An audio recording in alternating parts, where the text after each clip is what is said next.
Hey, this is Ian Thorpe. This is the group project. My partner for this was Ahamed Mohamed, and we decided to focus on outsourcing. Pretty much your general overview of outsourcing is just going to be a strategy used by multiple companies, so where they solicit services of people in other countries outside the country to help them create their products. A lot of time it's manual and physical labor. A lot of benefits and drawbacks to this, but we're going to take a look at some benefits first. Starting us off, it's going to help companies cut the cost of production. A lot of times in these countries that these corporations will go to, the wages are really low, so they don't have to pay the workers that much, and they're going to save on money. Second off, it's going to create jobs for people in those foreign countries. A lot of times it's third world countries, poorer countries, where not everyone has a job, so it's going to create a lot of opportunities for that population to help put some more people into the workforce. Third, when companies look globally instead of just locally, they're going to have access to more talent pools, which is going to allow them to find the right person for the job instead of just what's available.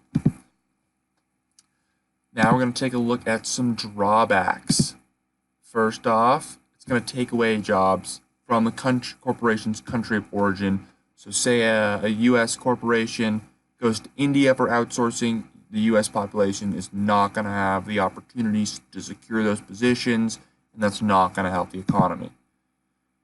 Workers may not be treated very well. A lot of times in these poorer countries, the labor laws are really relaxed. They're not very strict.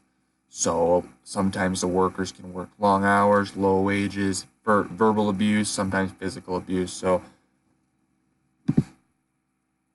And for small companies, this is super risky. Their products could fall flat on the market and not sell, and the cost of importing and exporting their products overseas could outweigh their income, and they could go into debt or become bankrupt and have to close down for good. This is super significant nowadays. The U.S. accounted for 22% of the U.S. exports was accounted for outsourcing in 1997. And 30% of the growth in the U.S. export share of merchandise GDP between 62 and 97.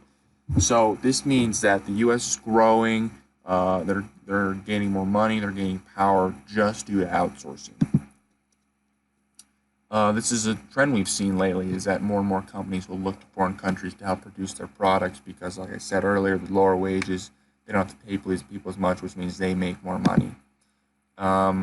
Having other people do their manufacturing for them allows them to focus more internally and help improve their structure and look at their management a little more so they can improve that way while other people are taking care of the products.